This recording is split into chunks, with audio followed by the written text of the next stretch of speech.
Salut à tous, bonjour à tous. J'espère qu'on m'entend bien. Je suis sur la route.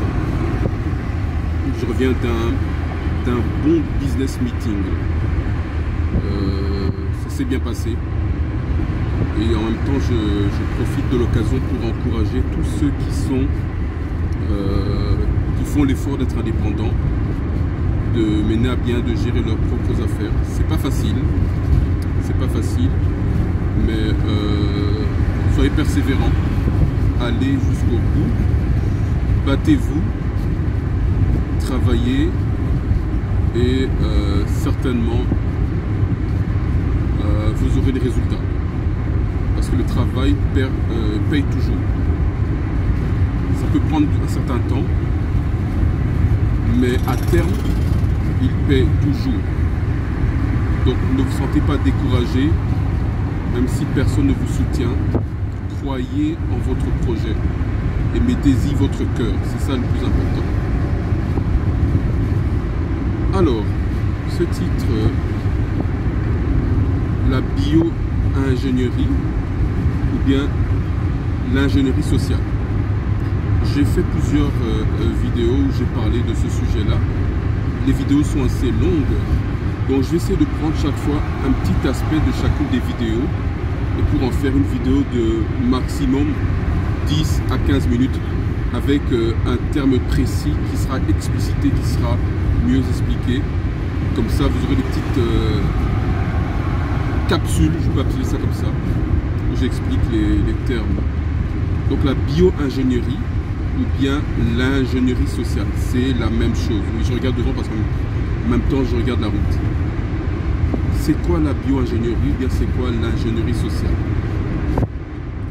Bien déjà dans bio-ingénierie, il y a bio comme biologie et il y a génie dans le mot ingénieur. Et dans social, il y a la société. Donc, par introduction, qu'est-ce qu'on prend dans ça? Ça concerne la biologie, donc les personnes. Ça concerne les personnes. Quand on dit les personnes, ce sont des hommes et les femmes. Ça concerne les hommes et les femmes. C'est ça la bio. La vie des hommes et la vie des femmes. Et donc c'est un travail ingénieux. Ingénieur, c'est quelqu'un qui peut diriger des travaux. Donc c'est un travail dirigé envers les hommes et envers les femmes. C'est la bio-ingénierie.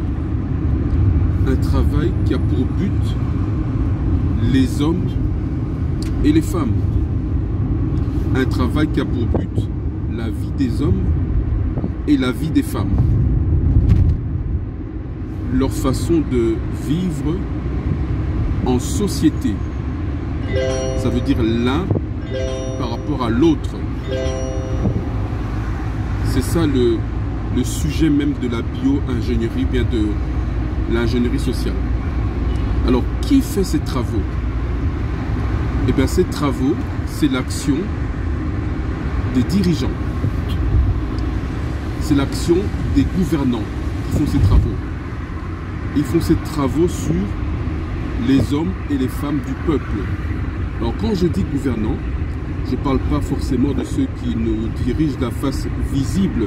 Je ne parle pas forcément de ceux qui sont élus, entre guillemets, pour ne pas dire sont présélectionnés.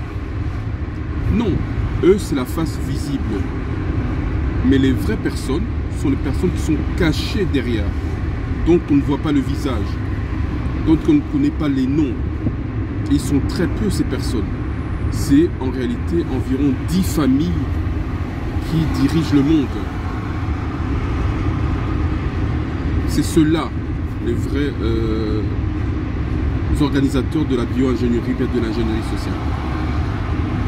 Et donc ces gouvernants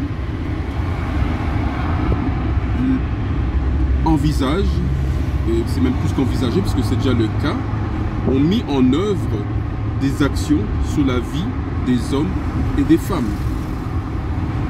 Alors, quelles actions ont-ils mis en œuvre sur la vie des hommes et des femmes et des relations entre les hommes et les femmes.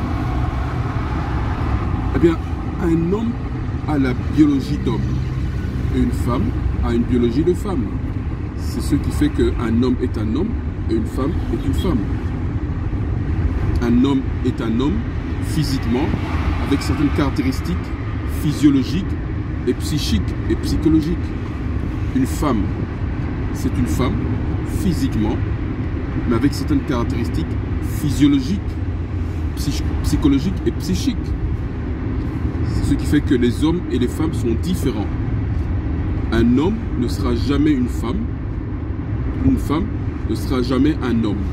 Retenez bien ça. Mais ces dirigeants dans la biologie sociale, ou bien la bio-ingénierie, qu'est-ce qu'ils essaient de faire? De changer justement la biologie des hommes, n'est-ce pas? Pour que les hommes aient des tendances féminines et que les femmes aient des tendances masculines. Alors comment vont-ils faire? Ils vont s'attaquer évidemment à la personne la plus faible psychologiquement. Et qui est la personne la plus faible psychologiquement? C'est la femme.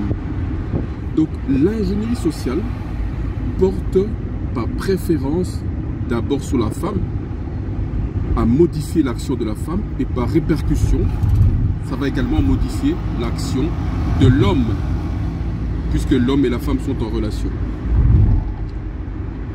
Et donc en fait, c'est quoi l'ingénierie sociale? C'est l'action qui est menée avec la collaboration implicite de la femme. Et donc la femme ne sait pas qu'elle collabore, mais pour que l'ingénierie sociale fonctionne, il faut la collaboration de la victime. Donc pour la faire collaborer, comment faire? Eh bien la femme a un certain trait biologique. Par exemple, la femme, elle est hypergame. Ça veut dire qu'elle aime toujours que l'homme soit supérieur à elle dans les différents domaines. Elle cherche à s'améliorer. Pour s'améliorer, il faut qu'elle soit qu'un homme qui est supérieur à elle. C'est comme ça dans sa biologie. Et la femme, biologiquement, elle est aussi égoïste. Elle pense d'abord, avant tout, à elle-même. C'est comme ça qu'elle est dans sa psychologie. La femme, dans sa biologie, est censée être soumise, parce que l'homme, elle sait que l'homme est plus fort qu'elle, déjà physiquement. Mais, justement, le travail de la bio-ingénierie, de l'ingénierie sociale, c'est quoi? C'est de renverser justement et de jouer sur ces trois spécificités de la femme pour l'amener à collaborer. Premier endroit, c'est jouer sur l'orgueil de la femme. Et donc, l'ingénierie sociale va mettre la femme en avant. Pourquoi seulement l'homme? Non, toi aussi, tu as à dire. Toi aussi, tu es importante. Donc, jouer sur l'orgueil de la femme, sur la vanité qui est renfermée dans l'orgueil.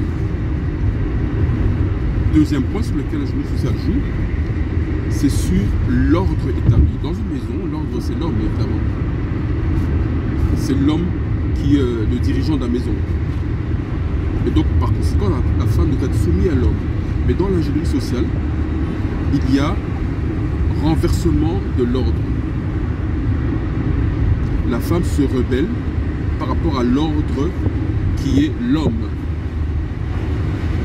C'est le deuxième point sur lequel l'ingénierie sociale joue. Et le troisième et dernier point sur lequel l'ingénierie sociale joue, c'est sur la cupidité. La femme, nous savons qu'elle est hypergame. Et donc, elle utilise la cupidité, donc l'hypergamie qui est dans la femme, pour la rendre davantage cupide, à aimer le matériel, les biens matériels à outrance. Donc en jouant sur ces trois domaines d'action, qui est l'orgueil de la femme, qui mène à la vanité, qui est le manque de soumission de la femme, qui mène à vouloir renverser l'ordre établi, et finalement l'hypergamie de la femme qui mène à la cupidité. Eh bien la femme, elle collabore évidemment dans la bio-ingénierie et dans la social ingénierie pour se mettre à dos l'homme. Et par là, donc, l'homme et la femme sont mis à dos. Les valeurs biologiques naturelles sont renversées. Et ça fait qu'il y a le chaos entre les relations entre les hommes et la femme, ainsi que dans les maisons. Donc la première victime de l'ingénierie sociale, c'est d'abord la femme, et l'homme est une victime par répercussion. J'espère que c'est un peu plus clair le terme ingénierie sociale ou bien bio-ingénierie. À la prochaine.